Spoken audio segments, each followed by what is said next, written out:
Just leave it there.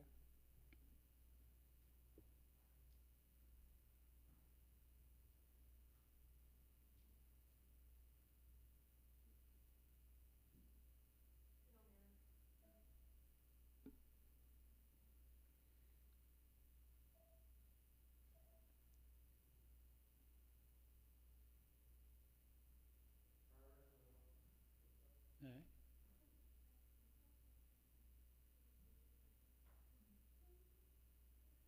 Yeah, I showed him what to do. Good. All right. Good evening, everyone, and welcome to our fourth episode of Live at the Corners. Tonight, since we always deal with some weighty topics, I'm going to start with some good news. So, yesterday, first off the bat, Pfizer announced a potential vaccine that has proved to be 90% effective in trials that they're hoping to get FDA approval for by the end of the month. In addition, last week we had a record number of voters with at least 161 million people turning out to vote. This was largely in part to expanded access to voting, and it's the largest percentage of eligible voters to vote since 1900. Also, during last week, the state of Mississippi voted to change their flag design, which was previously based on the Confederate flag, and now shows their state flower. Also, due to voting last week, over 130 women were elected to Congress, which was the most ever. So, as I said, welcome to our fourth episode of Live at the Corners. My name is Richie Boylan. We have another great guest here tonight. His name is, he's a professor of biology at URI. He got his Bachelor in Science from Morehouse College, his Master's and PhD in Bio from the Florida International University. He is a principal investigator of science education and society research program, which seeks to explore social content of learning and teaching from K to adults. So I'd like to invite Bryan up tonight.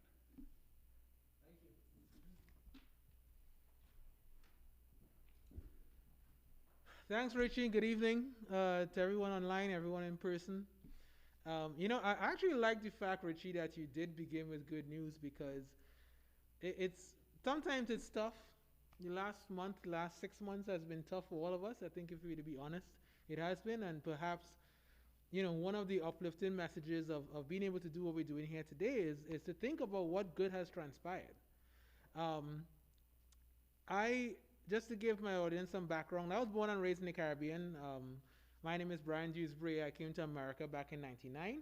Not going to ask you how old you were when that was, but I was in Atlanta, then Miami, and now at URI. I'm a professor in biology, and I just want to give that some context because perhaps when you think of what a professor does, Susan Brand would probably tell you I'm a bit of a unicorn, right? I don't know if she'd use that word, but maybe in a sense, we take a very broad approach to what we do.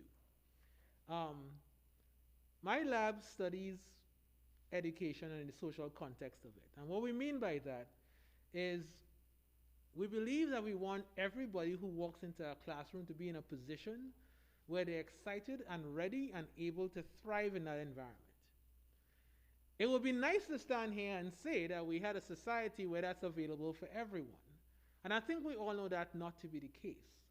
So we build our research program on the premise that as scientists and as scholars, as humanists, as neighbors, as brothers, as fathers, we can both find the answers or find the reasons why that doesn't exist for all students and position ourselves to craft solutions to make that happen.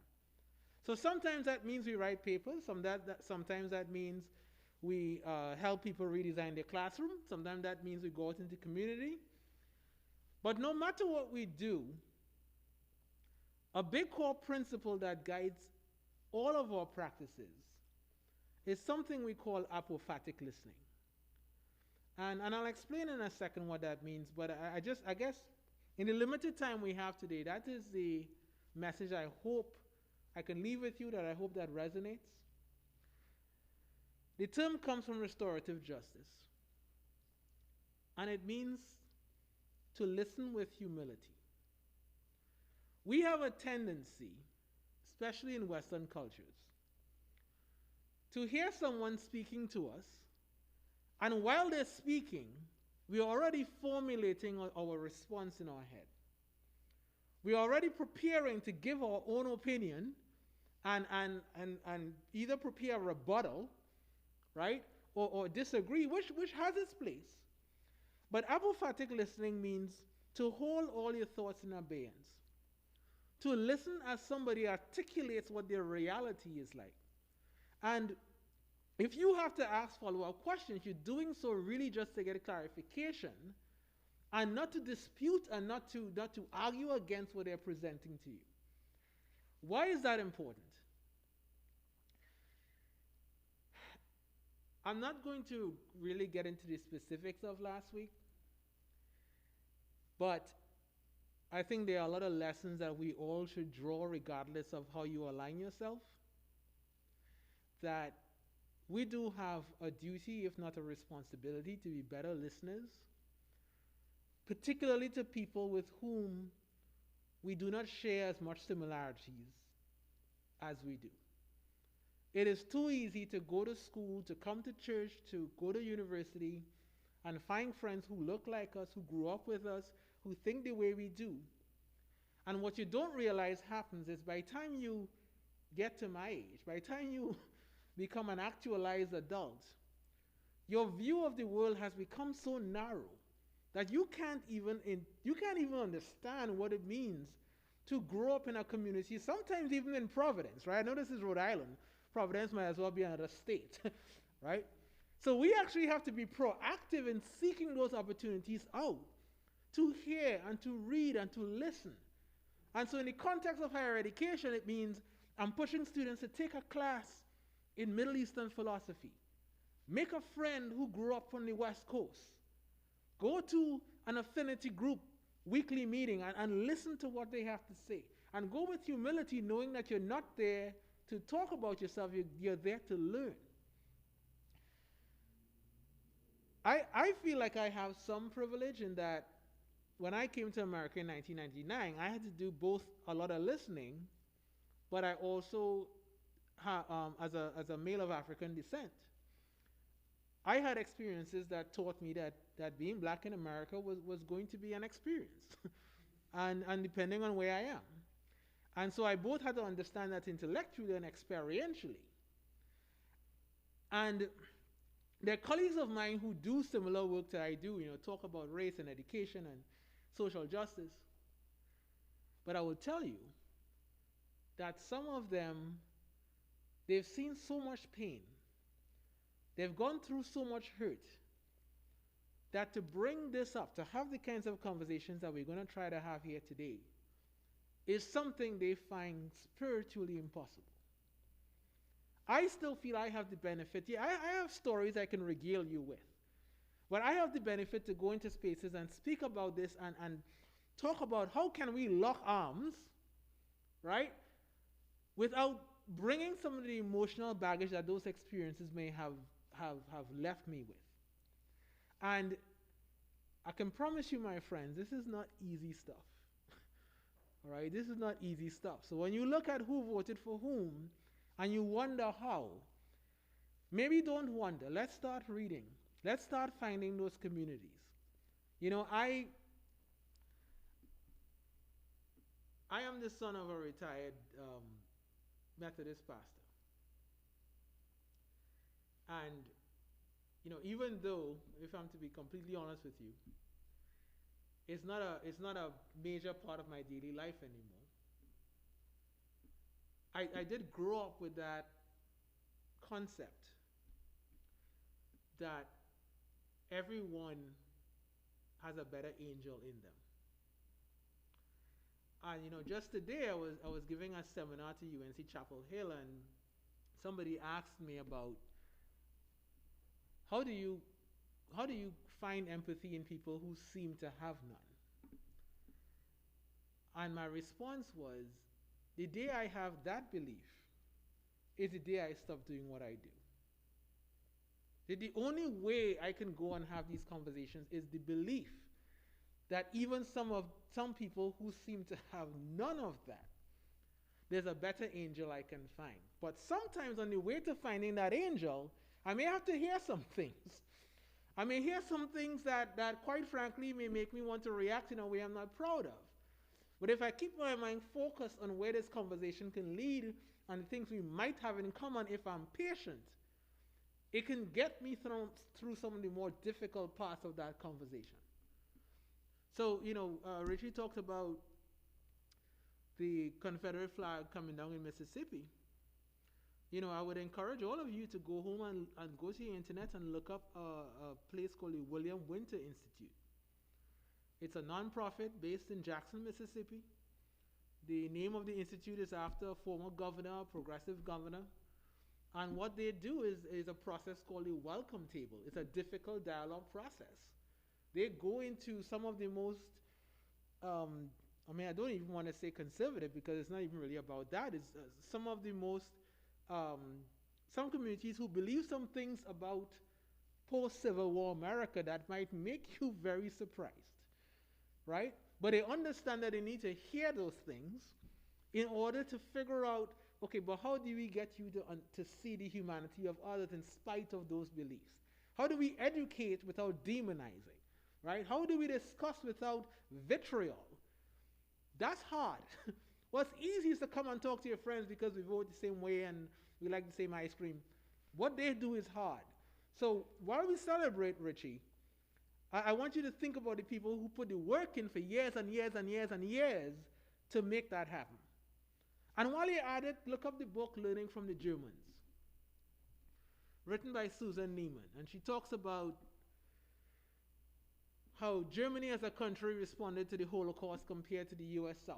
And she talks about what it means to forgive and what it means to acknowledge history, even when that history may make us look in the mirror in a way we're not proud of.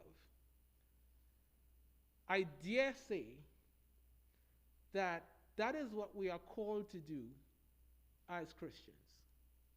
I dare say that that constant self-reflection and that accountability has to be a bedrock of the faith. And if it's not, we're actually missing a huge chance to be major players in social justice initiatives. So well, first of all, I'll never say no to Susan, so let's just get that off the bat. So I'm happy to be here, but, if she said, Brian, run to Westerly on 2 feet, I'll probably do that too. But one of the reasons why I like occasions like these is because in times of darkness, I think this is hope. I'm 40 years old. I'll tell you my age. I don't know yours, but I know that you're younger. And I do know, maybe I hope, but I think I know that when you become professors, when you become business owners, when you become mayors of Westerly and you become lawyers, your experience in occasions like these is what's going to make you shape our laws, shape our traditions, shape our votes, shape our morality a lot differently and perhaps a lot more equitably than we see now. So as you sit here and we discuss this, I just want you to maybe take a moment and think ahead to what this means for the society that's yours. Susan and I are trying to do our part to make spaces like this to happen, but it's up to you to grab it. So I will stop there. I know we may have some comments from online, but I'll come and step down there. I told you all I'm not going to sit today, but I'm still very accessible. Is this my turn? Yep, that's yours. So I'll stand here, and if you have any follow-up questions, I'm happy to take them. Yeah, so let's go around and introduce ourselves first, and then we can start with the questions. Okay, well, I'm Shelby, and I'm in 9th grade. And the fun fact about me is that my favorite fruit is strawberries. Your fun fact about you is you are what? My favorite fruit is strawberries. Why? Nice to meet you. I'm Natalie. I'm also in 9th grade, and I'll keep going with the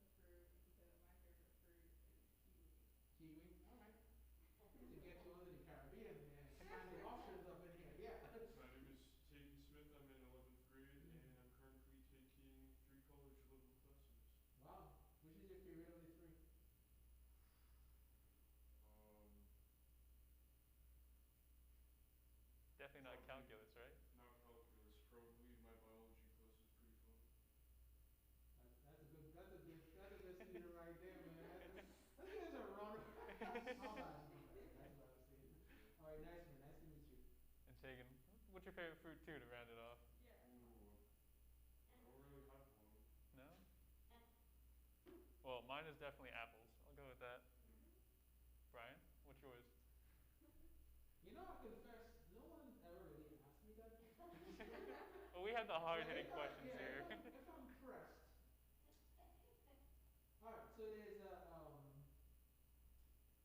special cherry so I'm from Trinidad, it's the Caribbean, and the Caribbean forms like an archipelago or curve, and it's the last island before you get to South America. There's a special cherry called Ceres cherry, and it's very interesting because if you just pick it off a tree and you eat it, it tastes really bitter. But if you pick it and you rub it, it releases the sugars in the skin, and it's really sweet. So that's actually my favorite fruit. Yeah. That's interesting. You're like, why does the fruit need an explanation? Well, I guess now that we got fruit out of the way, we can get into some of the harder hitting questions. That was a hard question. Do you guys have anything, or I'll go first. So, for asking Brian about your experience, what was the thing that shocked you the most or surprised you the most coming to America from Trinidad? I have a pretty long list there, but I think I would just go with speed in general. Everything just moved faster, and it's not that like it's super slow in the Caribbean, but culturally there's just a less sense of urgency about things like work. I mean, work happens, but not perhaps in the burnout way that I felt like I met here. Yep. Even social interactions I felt move a lot quicker than I realized.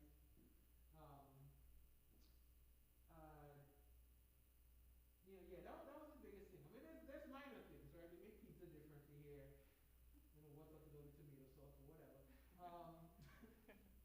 There were a few other things, but you get used to it quickly, and if anything, I want to say that my peers would probably more culture shock like me and my accent than vice versa. So yeah, it's a good transition.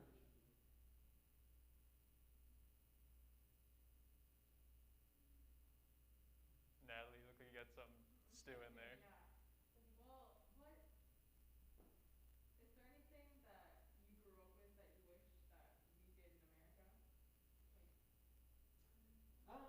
is there anything that you grew up with that you wish that we did in America? That's a good question. This is a little bit of a complex answer I'll give you, but it's a good question, so you deserve it. A lot of what I do, as I explained, has to do with how do you make a classroom experience excellent, right? And I understand for many students it is already excellent, but then for many students it's not.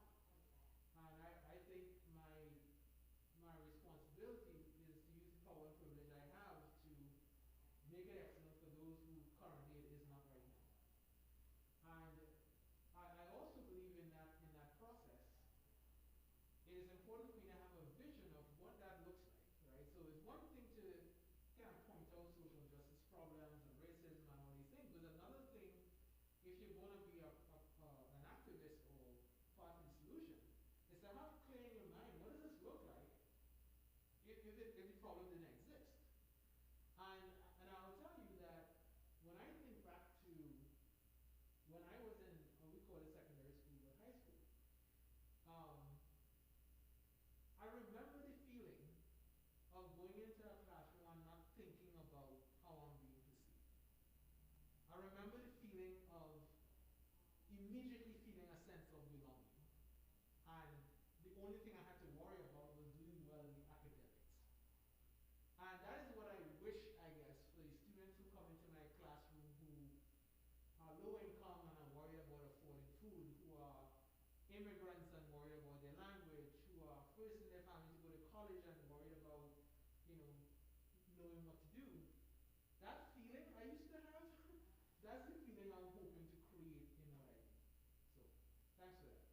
Yeah, that's definitely something. I like how you were saying that you have to recognize what it would look like if we didn't have all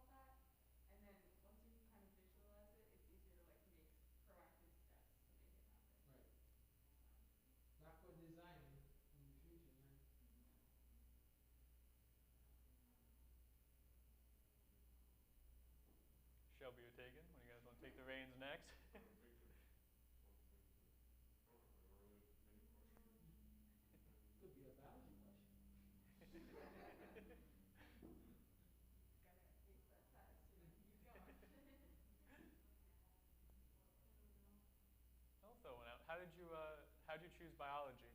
How'd you get into that path? So I was in the conservation path. I kind of grew up as a little bit of a tree hugger environmentalist, wanted to see the planet kind of thing. I mean, it was a lot of fun. Yeah, I like the whole wound collecting thing. And then when I got to, um, my college was a liberal arts college, so they only really had the kind of generic degrees, not the specific ones. And but what I did, which I definitely advise for all of you to do when you get to college, is I used the summers to do a lot of internships. So, research internships, I worked with companies. So it gave me a sense of what was available in the field of environmental conservation. And I fell in love is a strong word, but I really enjoyed marine conservation. So that's what I pursued in graduate school.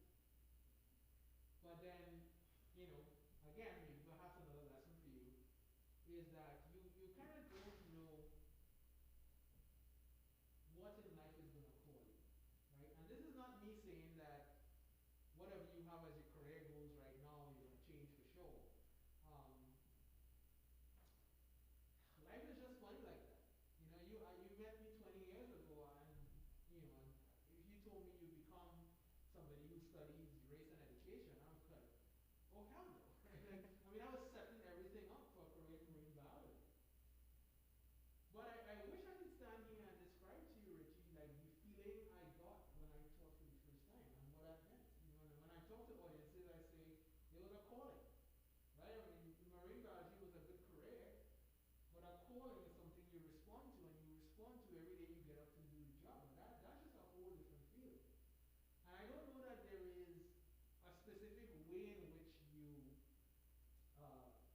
go about to find your calling. So the best thing I advise my undergraduates is when you're in college and you have 120 credits and endless other opportunities, use this as a time of your life to explore. If you want to be pre-med, whatever, I'm not saying don't do it, but take a class in that thing you didn't think you'd like and see how it is. Try to meet new people. Study abroad, for crying out loud. It's actually very affordable, more than people think. And to see how, I've really had the pleasure to see how students have transformed once they were brave enough to expose themselves to those experiences. So, I'm in the biology department because I did 3 degrees in biology. But in the 3rd degree was when I did all the education stuff that made me qualified to run the research program I have today. So that is a long answer to your question, but that's kind of how life is with these things. When you end up doing, so pleased to hear one of your colleagues, runs a jazz station every Wednesday. It's funny, Susan asked, well, how are you going to do it? I don't know, I just did it. I kind of how it goes, man. So yeah, I think the same would happen for all of you. I think it's nice to think about it that way, where it's like you'll find your calling, because I think like at a young age we're kind of pressed by just peers and like older people. Like, what are you gonna do in the future? What do you want your job to Hey, be? standing right here. Exactly. Like we have no idea. But I liked how you were also talking about like studying abroad and like doing things that you didn't think or you don't think that you might like. Richie definitely knows about that. He's Well, I want to comment on your comment really quickly about the pressure. I actually think it's a little worse than that. I think we adults are a little guilty of trying to force people to make choices at a point in time where they perhaps shouldn't be making that choice. But also, I think that universities unfortunately set up their curriculum in a way that makes you feel as though you failed life if you switch the major, right? So you go a year and a half, 2 years in, and you're like, okay, this is not for me. And then you get penalized by having to spend an extra year, 2 years to do this other thing, right? So I think there's a lot about the higher ed structure that needs to be a bit more flexible because of this. In places like Hampshire College and Brown and stuff like that, you could basically design your own education. But I think honestly we have some catching up to do at URI. So your point is well taken. for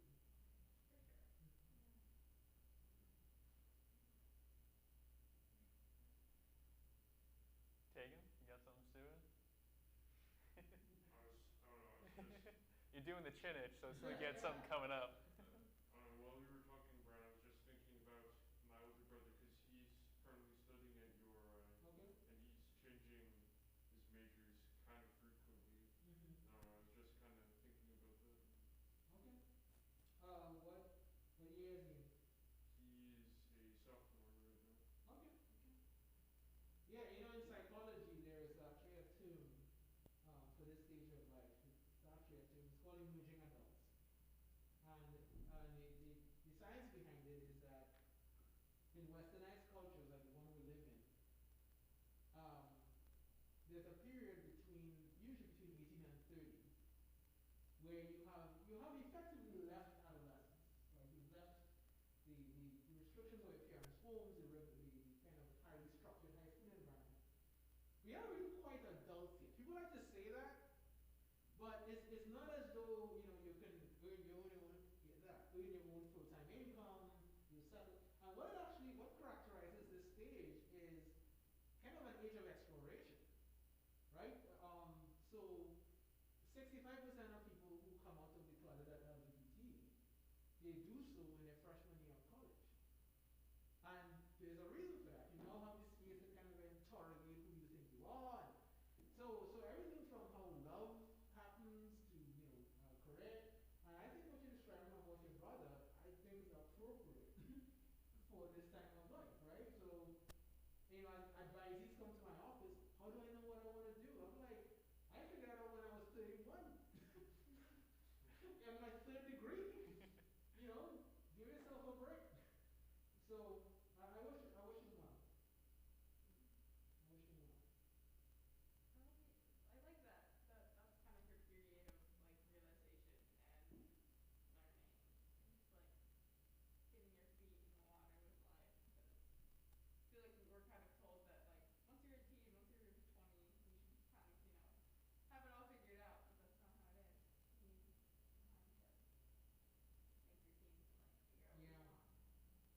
Yeah, I remember, when I went off to college, so, I told them the son of a pastor, so my house was very conservative and a lot of rules. I mean, it wasn't super strict, but, Yeah. certainly,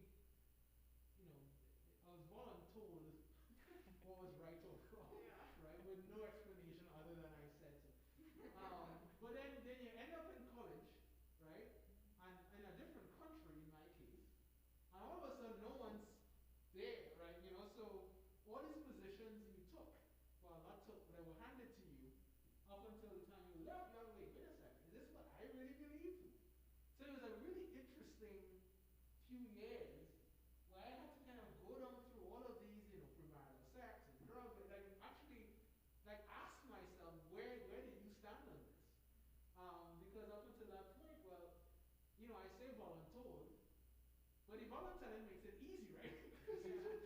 You don't want to think about it. It's like, all right, we're not going to do that school, like, do other stuff. But when you're on your own now and you have to start making decisions, and I saw friends of mine, who also came from other countries, didn't handle that freedom very well. Like, all of a sudden you can do whatever you want, and you can either do whatever you want, or right, or sit and think about it. Option A doesn't always work out so good, and so yeah, you've been very thoughtful about that, and I urge you to continue to be so. All right, we only have time for probably 2 more questions, so I'll give you one, and then one of you guys finish off after. All right. So, just one thing I've been thinking about as you're talking about like Western education specifically. What's something like education-wise from the rest of the world you think the U.S. should kind of adopt? Yeah.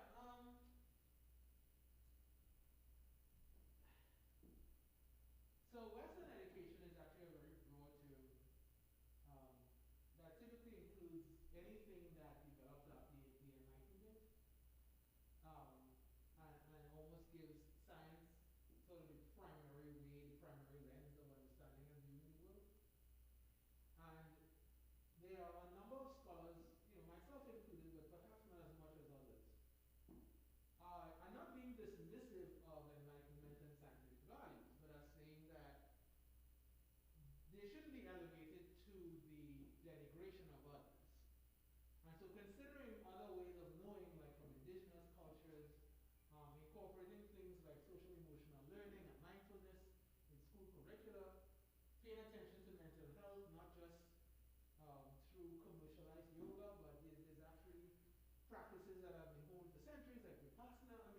So there are a number of educating ways that comes out of the East and even indigenous cultures that, quite frankly, a Western mindset to be condescending to. That again, we're not trying to set up a battle here, but we're trying to just be inclusive of those ways of knowing. So that's how I would answer that. Good question. Yeah, I feel like in the Western world, we're very, like you said, like work, work, work, and everything like that. And I'm like very interested in Eastern cultures, everything like that. And like you said, like they practice mindfulness and like take mental health into consideration, Mhm. and we just don't do that as a society, and Mhm. it kind of shows. Right. But I definitely, yeah, I agree with you that it should be implemented more often. What I hope for you is that by the time all of you get to grad school or your place of work, that some of the burnout culture that I find characterizes Western work habits gets a little bit better. But if it doesn't, you do have to be careful and careful in the sense that be intentional and proactive about your decision making. Because what you will find is the culture around work pressures you to subscribe to that burnout mentality. I'll give you an example, right? And Susan can probably relate to this. I'll be at work or I'll be talking to a colleague and they may just mention, yeah, I was working for 36 hours on this grant all weekend, right? Now you can tell yourself what happens, especially when you're an assistant professor and you haven't been tenure yet or whatever, you can start to feel bad almost automatically, right? That, man, I should have been and I'm working hard enough. That's kind of how it plays this weird trick on your brain. But if you're Bryan Dewsbury, it's like, you gave up your whole weekend to, no. My sons grew up once, So I'm willing to be a little bit less productive on the back end so that the time I spend with my sons, my wife, the gym, salsa dancing, cooking, running, I guess as much privilege as everything else. I'm very much about bringing your whole self to what you do, and those other things can't just be the thing you do it when you get time to do it, right? So it's in my schedule just as much as anything else.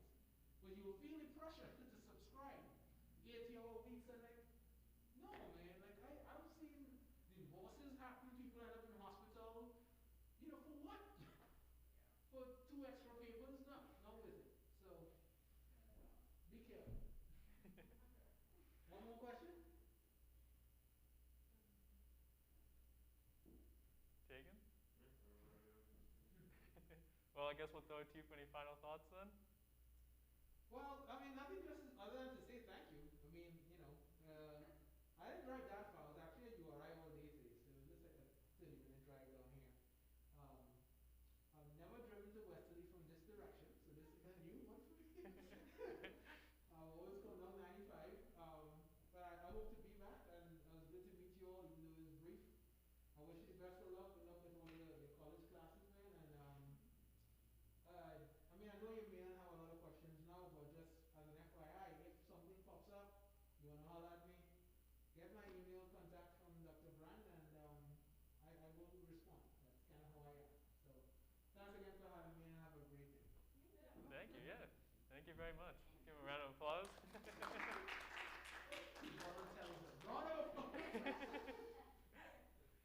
And with that, that'll mark the end of our 4th episode. So I ask everyone to join us next week for our final episode of the series. Have a good night.